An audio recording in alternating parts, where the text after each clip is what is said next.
small. I don't know what's wrong with her, guys. But I don't know, my ADHD cannot be derailed like this because we get a whole lot.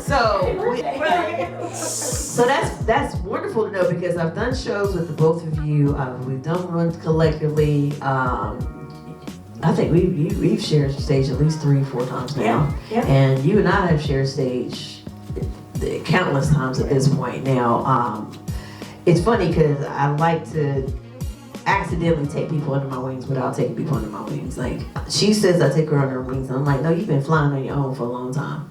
And I watch growth. I watch growth, especially for both of you. Not knowing that your length in comedy was shorter, I watch growth in both of you. That's just what I do. I have a keen eye to watch growth. And I just want to say, yo, yep, they doing that. That's a little clap. That's Black History. That's a little clap right here. They doing that. Yeah, I'm proud of them. The growth, especially the Galentine stage show we did. Oh, that was awesome. Yeah, it was. Fantastic. There's such a draw. There's such a want, desire, and need for female comedians. And in this industry, it's rare-ish. I don't want to say it's rare, but and I would say in this area, you don't really see a lot of like all-female shows. I know up north it's like every week, everywhere. new females and new females every week, and people want that. Yeah, in the South, y'all don't trust us. Yeah, it's like, oh, I'll go see him unless it's that time of month. You know what I mean? I've been That's right. Well, I've been on the road with a few other comics, and I hear a lot of male comics say that females are just over-sexualized. I'm like, first of all, every one of y'all jokes is about the private parts. They hold a different standard for us as females. And because of that, they don't think we're as funny.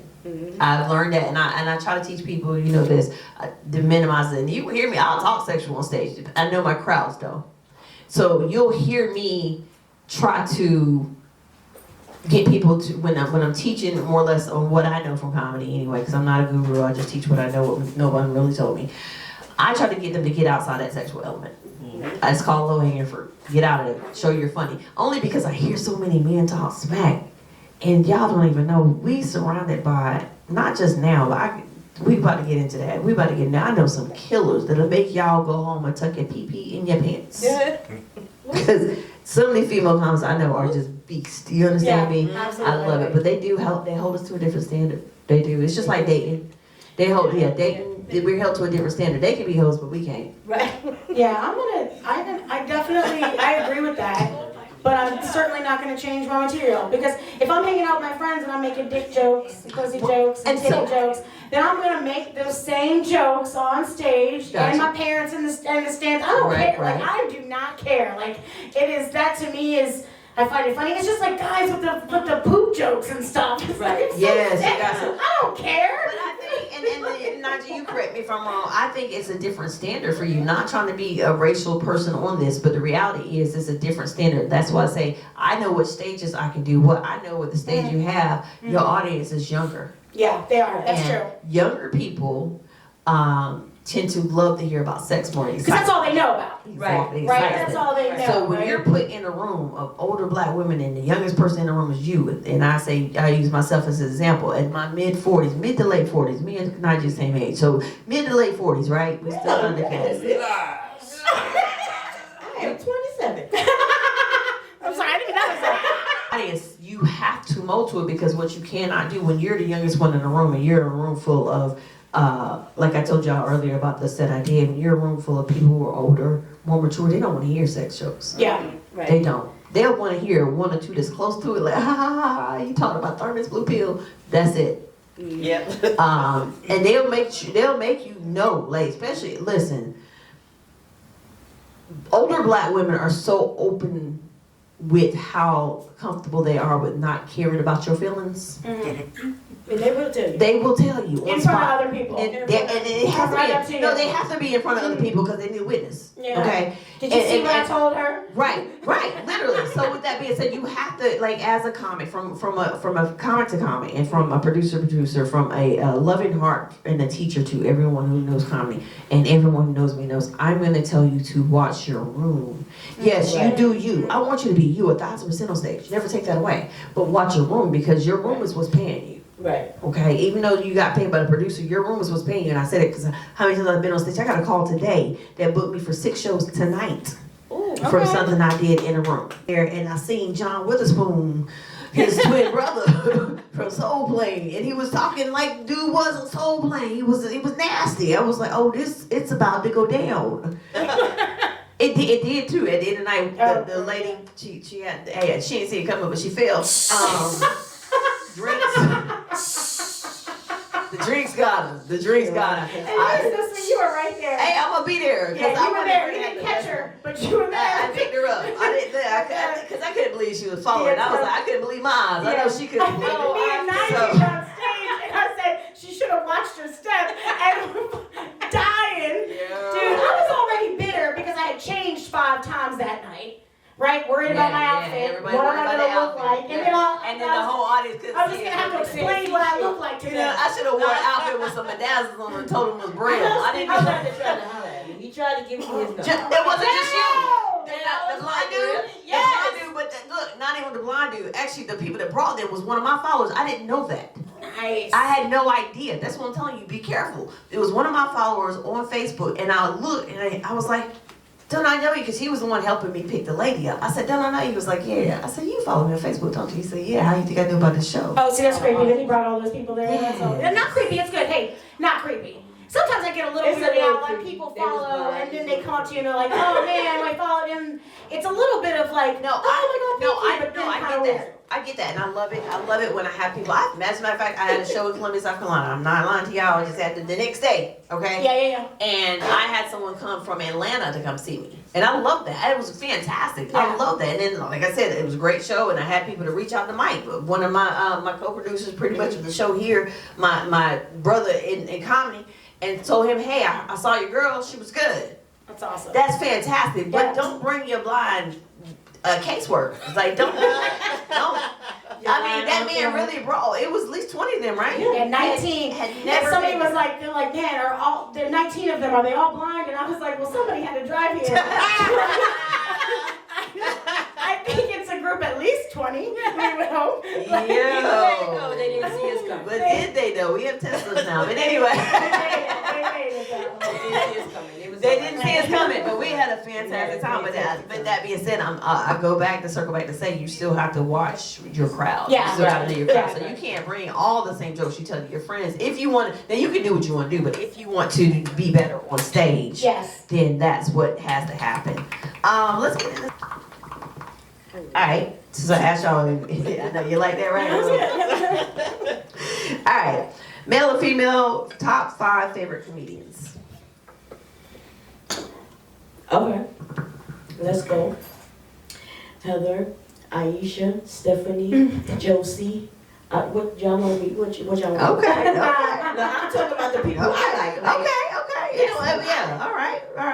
Then we're gonna get into females, but it could be male or female. So It is nice to see a lot of local people. Okay. You're like, man, I love Devin Roberts. I think she's out of Wilmington or something. She is hilarious. Very, just, young, very, I don't know, Seinfeld-ish as a girl. She's fucking great, man. I don't know her, but look her up. Okay. She's great. She is good. She does a joke about her mom used to be a Gerber baby model. I'm not going to even go into it, but she's amazing, right? So, but I do like lower, not so much known, but I also I'm a huge Cat Williams fan. Okay. Yes. I mean, I remember watching him when I was so young, and buying the DVDs, you know what I mean? And just like so excited to I think I was gifted that for a birthday present or something. And I actually saw him in November, and here when he came to the Crown, and it was awesome. Just Dave Chappelle, huge fan. Yeah. Huge fan. Heather came out in the parking lot. She was like, I came here today to tell you my first.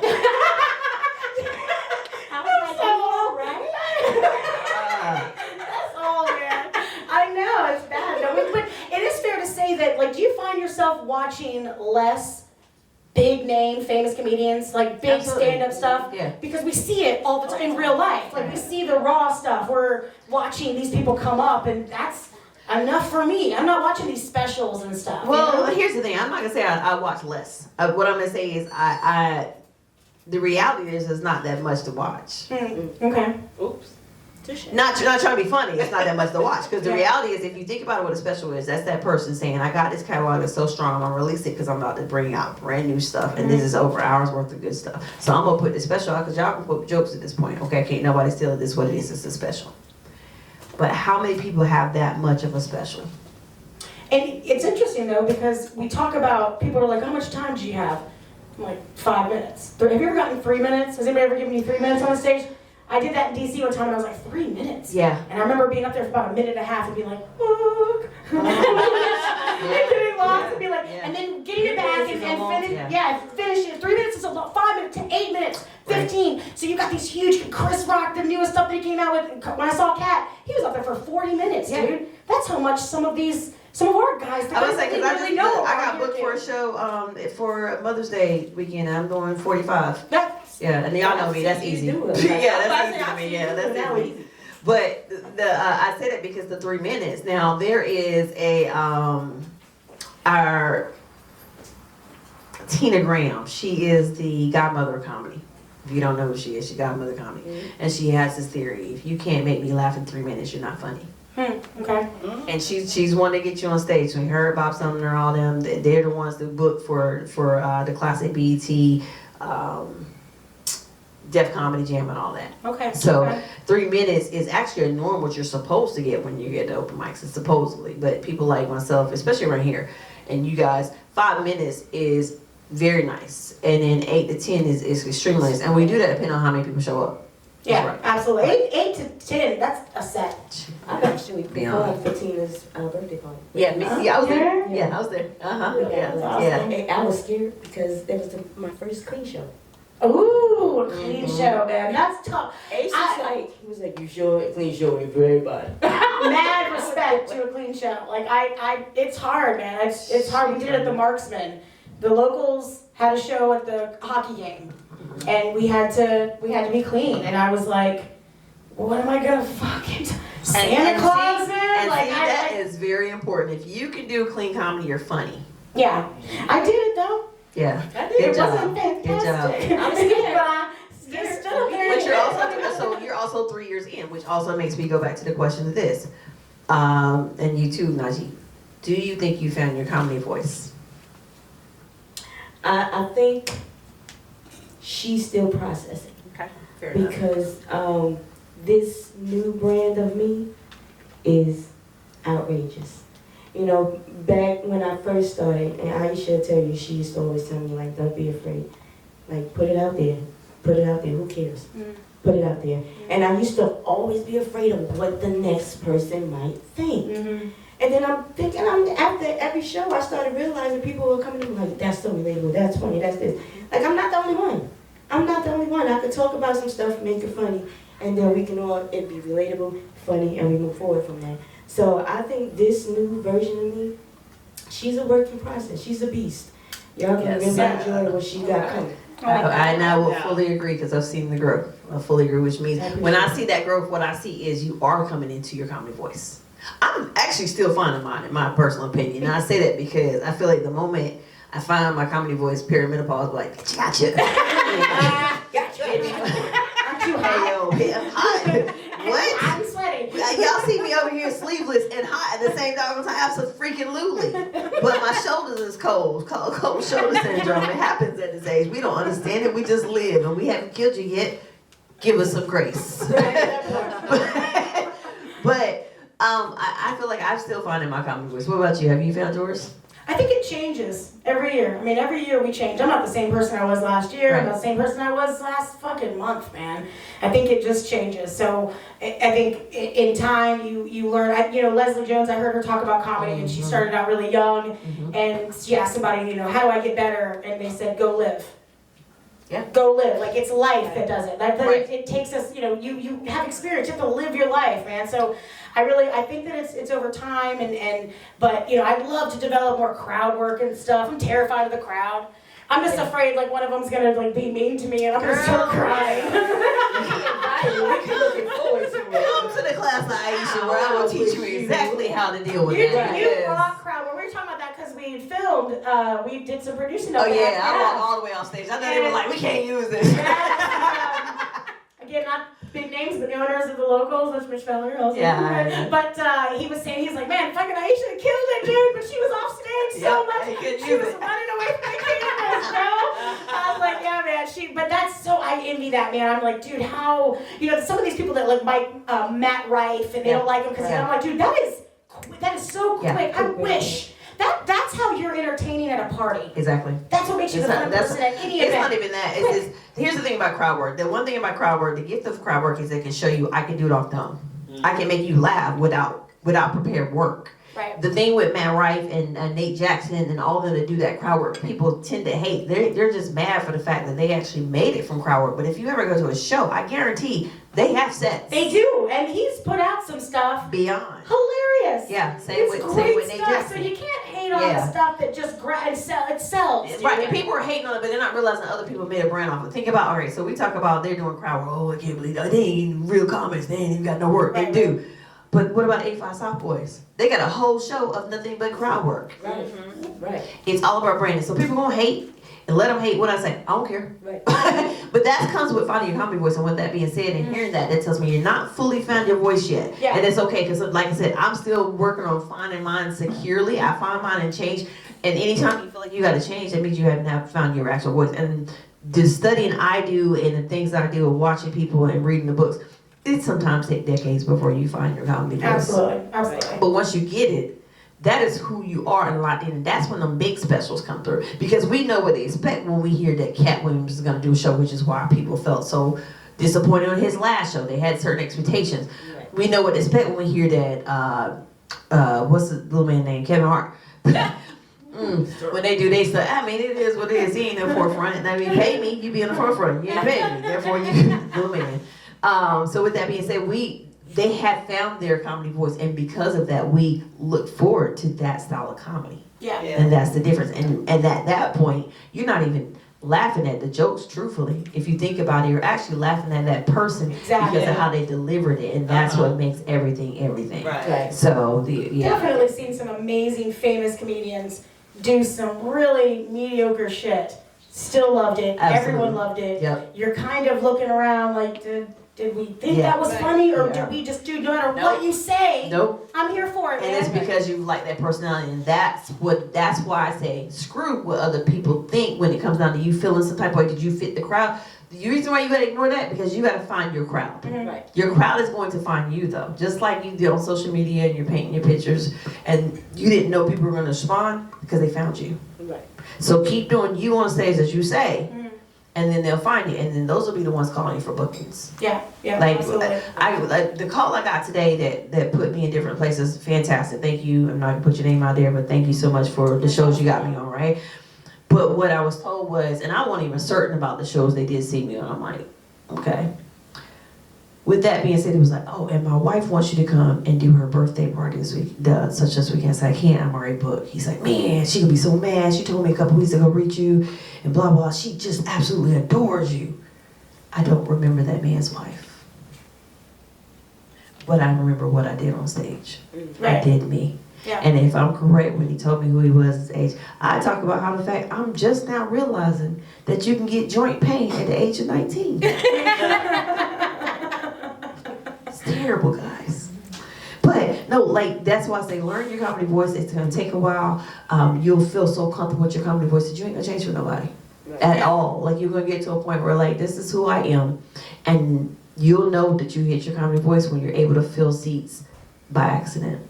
Yeah, absolutely. When your name just goes up and people are like, you know what? Oh, that's gonna be funny. You found your voice. Yeah, you found your voice, and you found your people. Hey, so we were talking about your comics or whatever, and you name females, and I want to hit on that because we're comics and we're females, right? And we always talk about the famous men. Let's talk about the famous females that we want to see, or not even famous, the locals that we want to see win. And I have my list without question. I work with so many of them, and I probably am the only one in Fayetteville, more or less the state of North Carolina, that has a whole list of female comics. Over 50. Wow. Over 50. Yeah. That's awesome. Yeah, they're ready to book. But I want to hear what you got. You know, I'm definitely I'm not becoming, but I am a big fan of Samantha Lukachevitz. You know, she was at Galentine's this last. She's blowing up. You know, since the last Galentine's we had her, and I started following her, she was just popping up everywhere. Just tons of shows everywhere, dude. It just great. I love that she's getting out there. You know, I'm definitely a fan of the raunchy girl comedians. So Lisa Lampanelli, like I knew that was coming. I like that, man, because I feel like, you know, growing up, it's like there's this, you gotta be dainty and you gotta smile, and it's like, fuck that, man. Like, you know what I mean? I'm allowed to talk about that. Like, yeah, I think in my family, like, you know, damn, man, in my family it was like, you answer the phone, Burube's residence, this is Heather, how can I help you? You know, it was very... That's very white of you. It was so white, right? So, like, give me the raunchy, right? Like, I want that, man. My dad asked me, he goes, why do you cuss so much?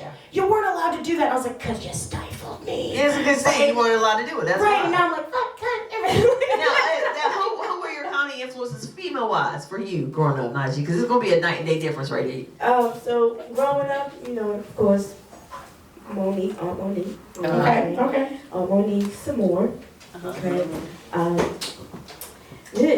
Girl, I was like, I thought about it, but then I'm like, I really can't get. And boom, she said what she those said. two. There you go. That's because we didn't have a lot to paint from. Now, That's fair. That's fair. I mean, if No. you look at it, like, I don't know if there were a lot no, there's of plenty. black There's comedian underground women on comedy, the so side. because of there's plenty of. Well, one is like Modern, she's yeah. more mainstream, but you guys think you forget about Mom Mabley. You forget about Whoopi Goldberg, like the pioneers that actually put. And so that was the type of people I saw. Yeah. I saw the what's her name from Sanford and Son, Esther. What's her real name? What's her real name? Not Esther Roll. No. LaWanda Page. LaWanda Page from Sanford and Son. Okay. Like I watch people like that. Yeah. Because if you gonna come at me, you better come correct, else we gonna joke for joke and you gonna go home crying. Yeah. And that's the type of people I was able to see, but not a whole lot of. So if I didn't have those, I had people, unfortunately, I grew up on, you know, I love Bill Cosby and clean work, but then raunchy comedy, Dolomite. Yes, all right. If you know, you know. Okay, Like, and then so like for Let me ask you, is your dad funny? Is your Yes. mom, is your parents funny? Yes, he is. Two others. I mean, is your dad, I know he does dad jokes, but is your dad a No, my funny dad guy? doesn't do dad jokes. My dad is just Is a pimp.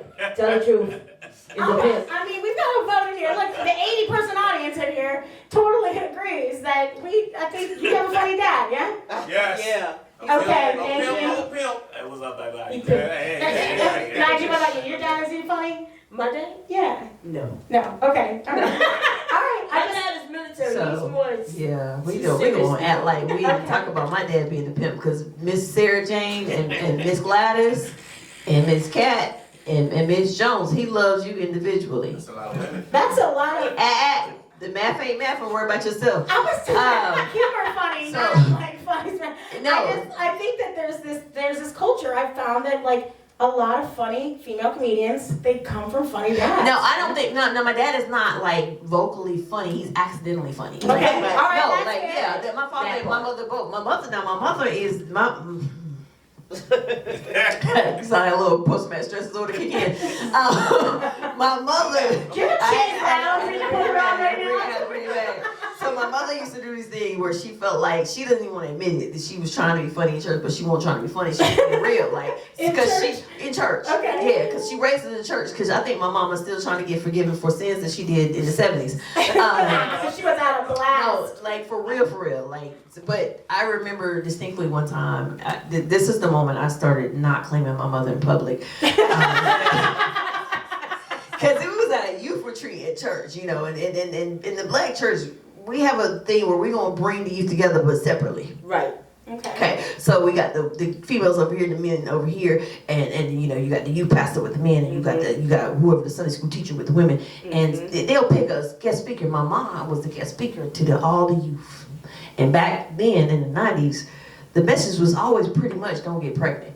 That was our message. 99.99% of the time is don't they don't want to be no grandparents. That was all it was. It's like love Jesus, don't get pregnant.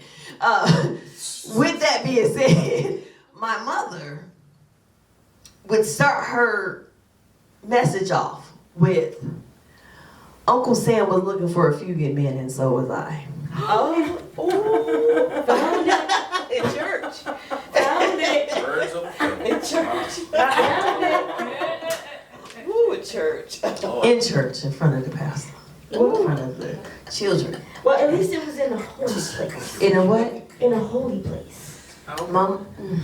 At least it was in a holy place. Oh, well. I can tell you something real fast. You know what my daddy said to me the night before last? He said to me, he said, I'm so proud of you, considering that you are the offspring of 2 crackheads. Well, he's proud of you. But So what he said is you the rock of the family. I am. Was that a dad joke? And I Notice, didn't Daddy. realize I was a crack baby until he said it out loud. I mean, I always knew, but Okay, you have that little desire for some crack. Well, if you think about it, I laugh at a lot of stuff because I have a joke. Y'all know I have a history with people in my life that had those issues. But I look at it, and people don't want to admit what's wrong with the world today is 99.9% of them are being raised by crack babies. Mm-hmm. Yeah, and then what we diagnose it as is autism. So, and I got ADHD and autism, so I was like, yo, so y'all started early, huh?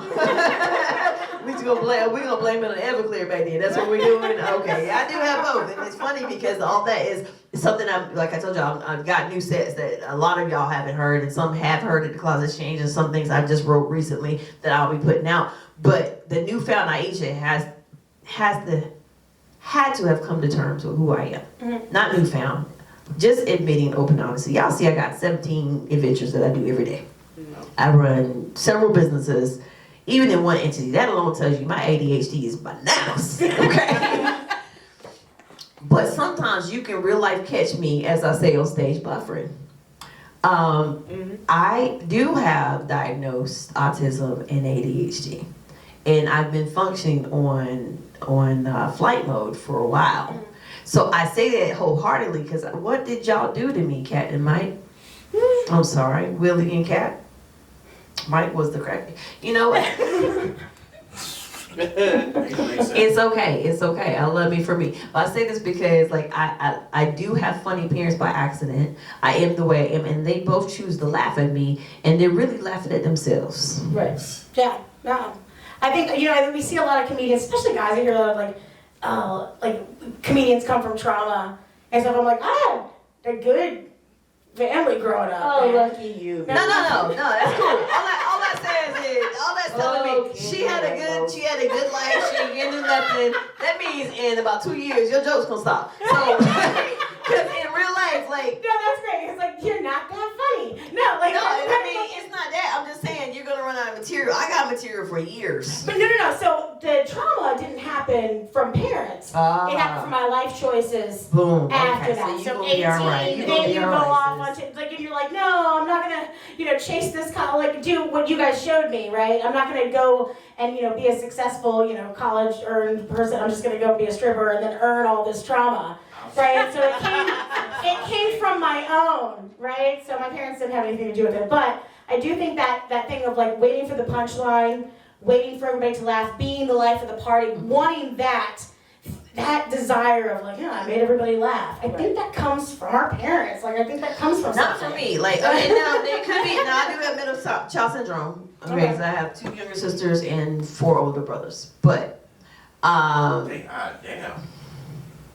Your parents have lots of We sex. don't judge. did we say they was from the same parents? It's crazy because the black family, you never know. We be like, you my cousin. You never know. There's a lot of judgmental millenniums in this place. It's only millennium because anyone that's Generation X know that you might be my brother. We don't know this. We find out at funerals around here, okay? That's how we find out in black society. I mean, let's just be honest. I got 7 new cousins when my uncle died. Didn't even know. Surprise. It's all facts. But dang, doggone it, I told you I got ADHD and they interrupt me and they mess me all the way up. But I say that because I used to be really, I'm still insecure whether y'all know that or not. I'm really still insecure. I'm an extrovert, but I'm also an introvert, which makes me ambivert. Learn the word. So with that being said, though, as a child, I never liked the spotlight. Mhm. I absolutely never liked the spotlight. I was actually kind of forced into comedy, and people that know my story know my story. I was forced into comedy because behind the scenes wasn't going the way it should have been. And my mentor is, I'm not going to mess up. If I have my name on it, it's going to go well. Right. And so with that being said, I was forced into comedy at the last moment to make the show go the way it's supposed to go. So I was never like, ooh, I can't wait to kill him on stage.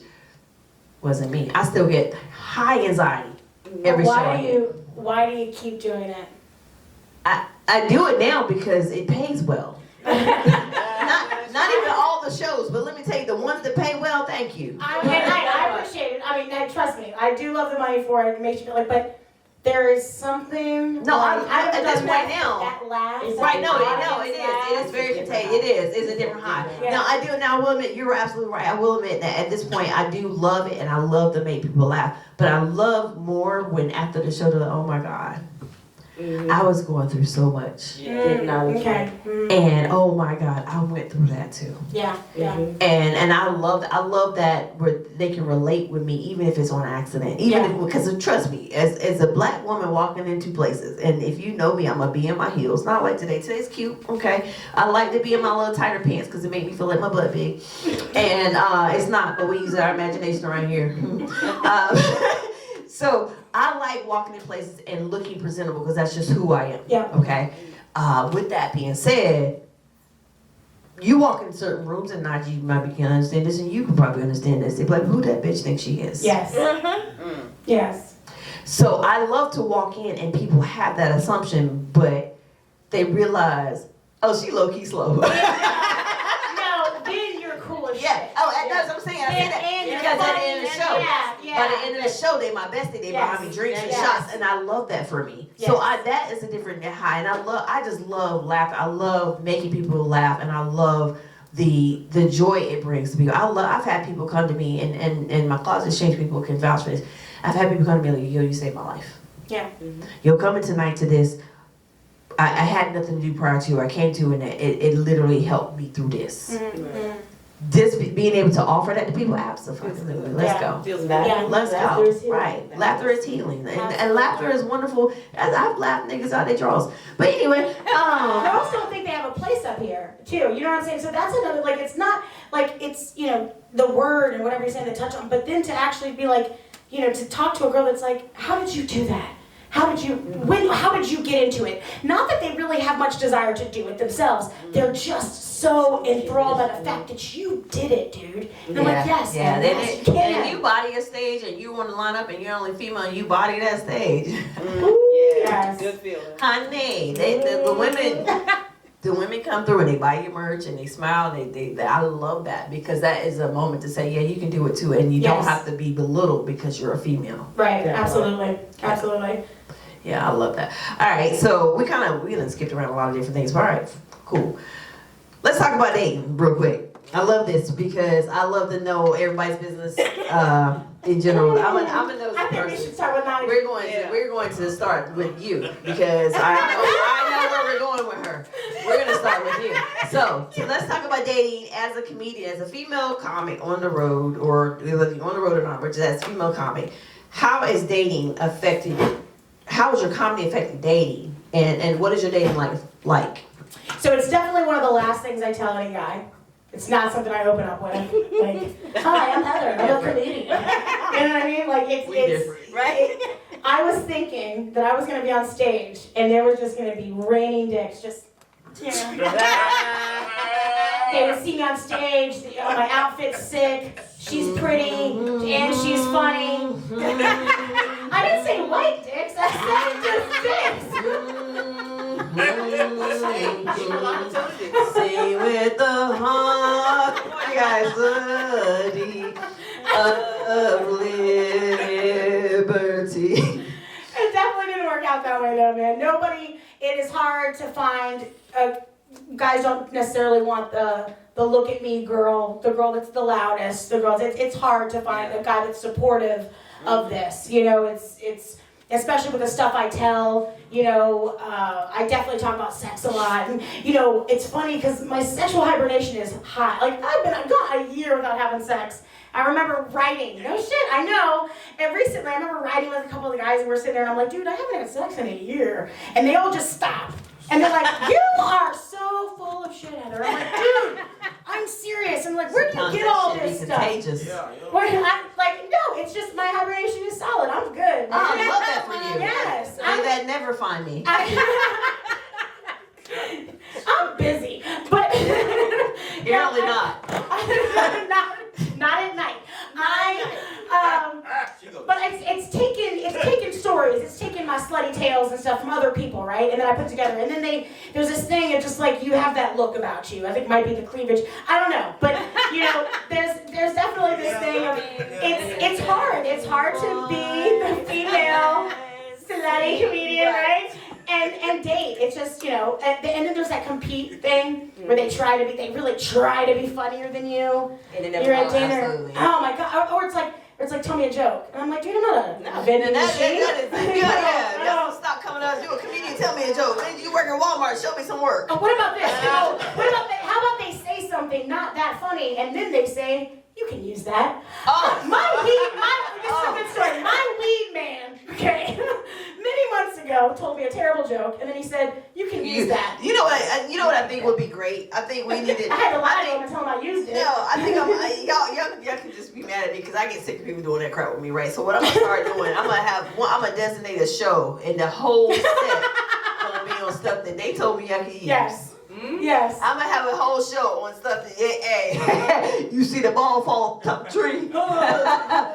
That ain't funny. He told me I can use it. He said you can use it. Oh my God! And they say it like they just gave me comedy gold, like. It's not a sexist thing, but I swear girls do not do that. Everybody does that to me. I have people come in my store. I have people come in my store, and I'm automatically gonna tell them I do comedy. I'm automatically tell them everything I do because that's who I am. I'm a Christian. I have my store. I do comedy. This is who I am. And then there's always this person who's closer to meet Jesus than most people. When I say that of age, right? And they'll do something. You could use that in one of your sets. Oh my God. That's when you invite them over there to do what they say. Yeah, hey, no. Oh my God. I've done that before. Now, if you know me, you know anything about me, don't threaten me with a good time. Right. I will instantly put you on my stage. And I did that. And some ladies showed up. It was a group of ladies from Florida that came in. They came shopping. They heard my advertisement on the radio. They came in surprised me. Cool. This is great. They was telling me, they nickname each other. What they call each other? Rake, shovel, and hoe. Yeah. What? Rake, shovel, and hoe. Yep. Rake, Shovel, and hoe. Yeah. That tell you right there. I should have known right there. I messed up. I invited them to the open mic. And I'm thinking they're just gonna come have fun. I'm thinking, oh gosh, I'm telling my host like, yo, chill out on the sexual jokes. It's gonna be old people here. I'm telling other people, hey, y'all do y'all, but I'm just letting y'all know it's gonna be a group of people judging. But I also told them, I was like, but they kind of wild, so actually kind of have fun. I recanted that statement. Okay. So I also gave them the mic. The guardian too. Y'all ought to be ashamed. And y'all the reason why my daddy think that my mama running things and rushing too fast. That's all I'm gonna say. Cause these older women over here, do you know my father? Let's just talk about that real quick. Let's pause. Let's do a real quick break. My parents been together since the 70s, but they ain't really been together. You know, some side chick life came back to life, went to life, but she wanted a side chick first. Man chick, side chick, back chick, and the other chicks on the side. Right. And my daddy looked at my mama and told her that she rushing things. Sir, y'all been together since before my birth.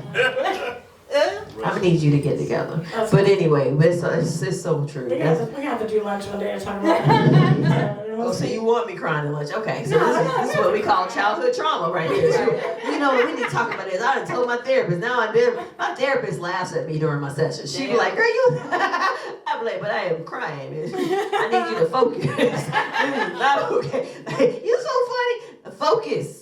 What if your therapist was like, it's fucked up, man?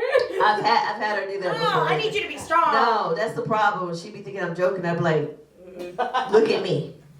This ain't no joke.